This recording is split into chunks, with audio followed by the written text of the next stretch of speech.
Ir-rapport dinji dwar il-kuntentizza enfasizza xejra inkwetanti fost iż-żgħażagħ Maltin li għandhom taħt 30 sena.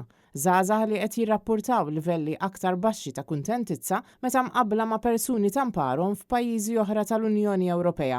Ir-raġunijiet jinkludu żieda fl-għoli tal-ħajja, il-prezzijiet tal-proprjetà dejjem jolew, opportunitajiet professjonali limitati, iż-żieda fil-popolazzjoni u tħassib ambjentali.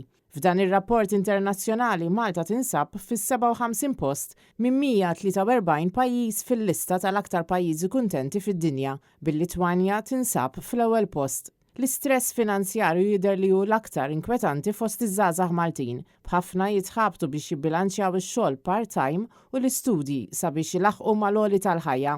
Xi wħud qalu li qed jikkontemplaw li jħallu l-pajjiż għal prospetti aħjar, filwaqt li jisħqu li qed jitilfu t-tama u l-motivazzjoni għal futur f'Malta. In-nuqqas ta' prospetti ta' xogħlijiet li jħallsu paga tajba, partikolarment dawk li mhumiex fl-industrija tal-logħob, qed iżid madwejjaq fost l-istudenti. It-tħassib dwar l-ambjent u l-iżvilupp żejjed jaggravaw dawn is-sentimenti, peress li l-biċċa l-kbira taż-żgħażagħ jibżgħu li jirtu pajjiż li mhux se jkun tajjeb għas-saħħa u l-kwalità tal-ħajja.